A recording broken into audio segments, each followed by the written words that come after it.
大家好，随着2023年即将进入尾声，身为宝可梦卡牌玩家的你，有没有听到某件事情的脚步声越来越近了呢？没错，就是卡片退标。今天的影片要和大家聊聊，明年有哪些宝可梦卡牌即将退标，方便大家预做准备哦。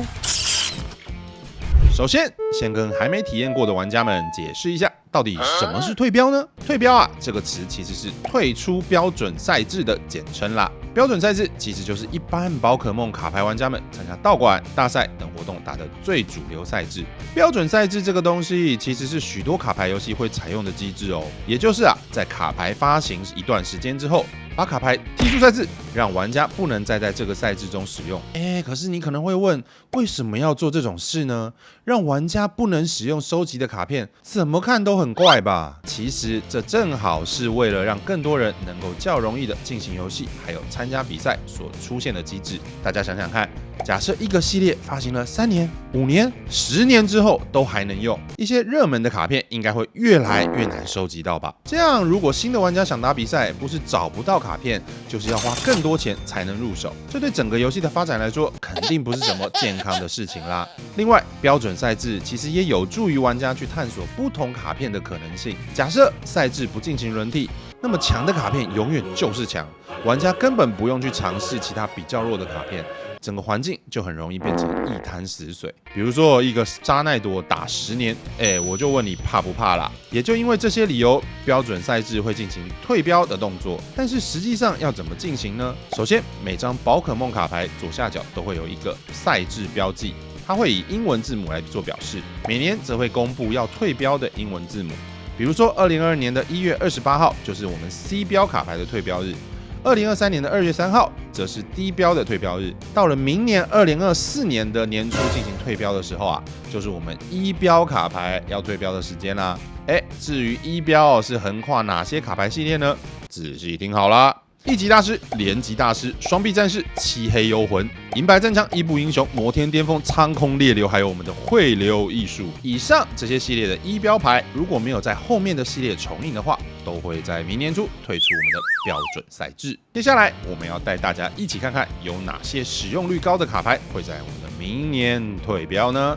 首先，只要有1级连级标志或者是汇流标志的卡牌，都会退出标准。最有代表性的，当然就是我们的连吉熊，还有梦幻大道咯。其他包括在阿尔宙斯牌组里会用到的卡普明明 VMAX、铝钢龙 VMAX、月亮伊布 VMAX， 还有洛奇亚牌组里的伤害担当2属性的班基拉斯 V， 还有以前常见的工具人加勒尔闪电鸟 V、加勒尔火焰鸟 V 都要退咯。至于最近赛场上使用率高的牌组们，也一样有牌要说拜拜咯。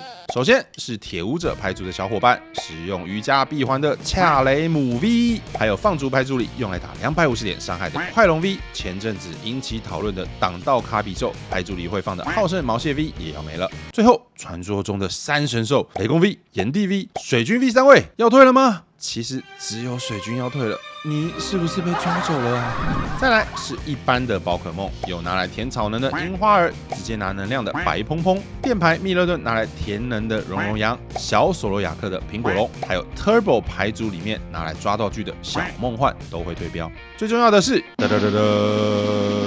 沙奈朵牌组里的主力奥秘闪耀沙奈朵以及幻想舞步奇鲁利安都要退了。讨厌沙奈朵的各位玩家们，欢呼吧！再来是即将退标的物品及装备们，得奖的是离动神等级球、能量回收器、物质水晶、山谷回音喇叭、VIP 参加证、交错切换机、道具妨碍器。现在牌组里有放这些牌的同学们，准备要伤脑筋喽。最后是我们的支援者和场地啦，有控场的赛宝利，还有放逐很常用的克拉拉与奇巴纳，水属性 V 宝可梦很大的美容，最近在雷牌曝光率变高的皮欧尼、西加纳的决心、暴风雨山脉，还有许多玩家又爱又恨的通顶雪道同学。